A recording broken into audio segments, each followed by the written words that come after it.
You know, if you've been around this channel long enough, one thing you've learned is that boaters for some reason love to get out there and hit things, just like some of the things we're going to witness in this week's episode of Boneheaded Boaters of the Week. Now, of course, there's plenty of things for them to get out there and hit, but the sandbar is definitely a popular one. Now, typically when you think of boaters hitting the sandbar, this is not the way you think of it. Typically you think of them going out to the sandbar and enjoying their day, but the Boneheaded Boaters got a different opinion on that one. Now, while this crew made the boneheaded move of missing the channel markers and hitting the rocks, one thing they did do right is at least everybody's got a life jacket on. Now, while it might sound like a good time to go out there and hit that throttle full on and enjoy your day on the boat just whipping by, one thing that's not good is to go ahead and go full throttle and hit something in the water.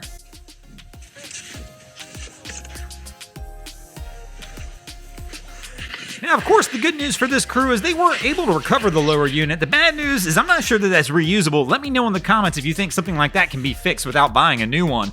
Now, another thing the Boneheaded Boaters love to do is get out there and enjoy a day on the beach. The problem is when you're enjoying that day on the beach, you better watch the tides, or you could find you and the crew in a bad spot. And speaking of being in a bad spot, this is probably not the position you want to be in when you're out there enjoying your day of boating. In fact, I'm betting she would rather be at the beach or the sandbar instead of this.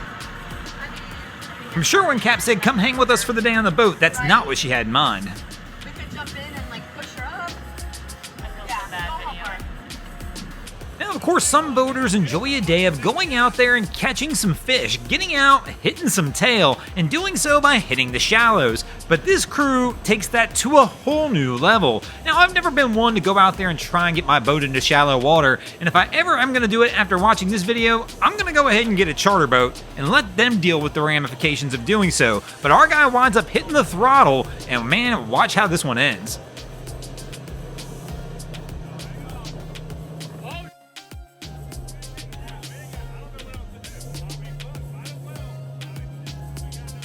Now, I definitely wouldn't want to be the guy who's sitting in front of the helm on this one, because if they wind up hitting something and coming to an abrupt stop, that's typically the person we see ejected from the vessel. But Cap's got the throttle pinned on this one, not really in water at all anymore. I mean, it doesn't get any skinnier than this, yet somehow they're able to keep this dang boat going. Now, how they did that is beyond me. Now, do you think that impeller shot? If it is, they could just remove it like this guy. Now, another way that boating hits a little different is going to be the hit you take to your pocketbook when you go and get into this hobby. I mean, the old acronym states it alone. Boat, bust out another 1,000. But I wonder if this guy ever imagined that that acronym was going to mean he was going to have to buy 2 trucks to tow his boat.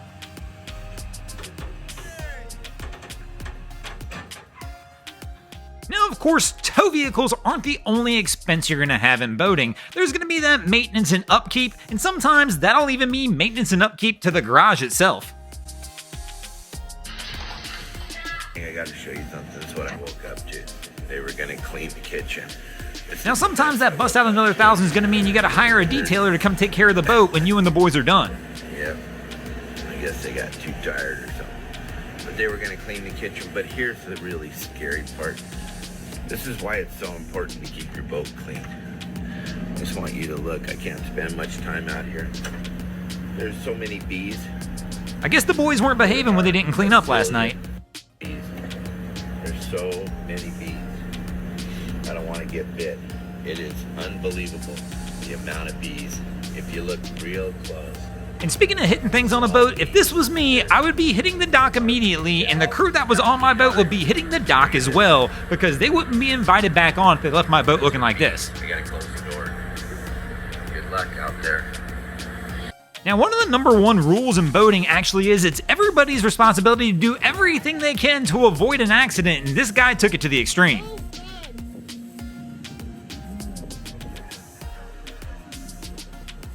Now, while our Ghost Rider jet ski had to have an assist to make sure it didn't get into an accident, this boat that's a Ghost Rider as well figured out how to do it all on its own. Now, if you're ever out there enjoying your day of boating and you wind up hitting the sandbar and get stuck but don't want to wait for the tide to come up, of course you could always do like this guy. Just go ahead and turn the water on and, well, fill your waterway up until the boat starts floating. And speaking of floating, when you're out there enjoying one of the biggest sandbar parties of the year and your boat starts to come apart, you gotta hit the water yourself to get that line back onto the boat and make sure the party continues on.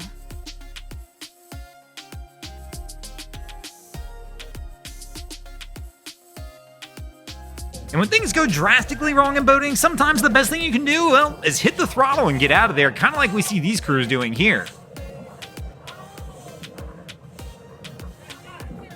Now our sailboat to the left of the screen did an amazing job of getting out of there, but as we can see, the wind on the screen is blowing left to right across the screen, which means the boat that we see on the bottom of the screen's got a little more issue getting away, as there's smoke coming from it now as well.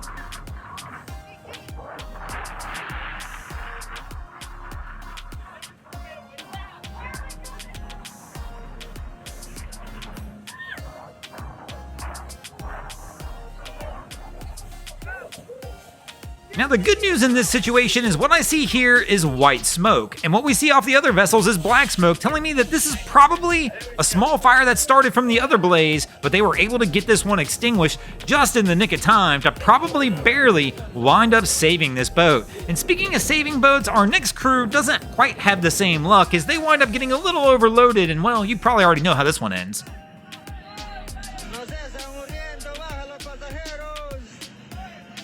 Now my real question on this one is, we all can see how this is going to end, as you already see where the bow of the boat is. But the question I have is, who is the last person to actually step onto this? Who is that rocket scientist that's like, yeah, you know what, the boat can hold one more, let me go ahead and jump on, it'll be just fine. I mean, I would have got off almost immediately after we left the bank and said, you know what, I'm good, you guys go. Maybe that's what this guy did who's filming this. He said, you know what, I'm good, you guys go on ahead, and he pulled his camera out.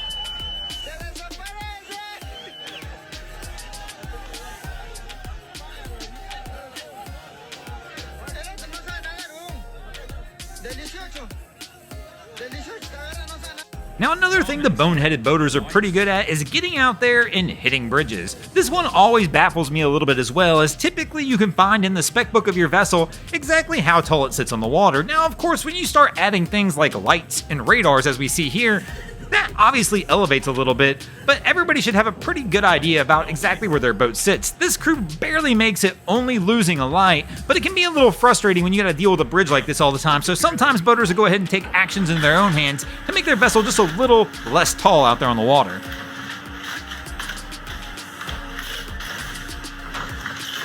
And of course our guy here's figured out a way to go ahead and do the exact opposite. He wants his boat to be a shallower draft, so he's found a way to pull it with the keels up. Now, sometimes it's easy for us to go ahead and pick on the boaters, but heck, I'm a boater as well, and understand that it's not just boaters who go out there and make boneheaded moves. You add a little sun, you add a little water, and just about everybody can make some boneheaded choices. Thanks for watching, crew. Hope you enjoyed this week's episode of Boneheaded Boaters of the Week. If you ever see anything crazy happening on your waterways, be sure to hit us up on Facebook or Instagram and let us know, and you might see your stories over here. Just like Southern Style Charters, Salty Boy, Jay Wool, Aaron Mulvaney, Tina Hernandez, and Adam Coolidge did this week. And if you guys haven't already, go ahead and drop an anchor on the subscribe button here.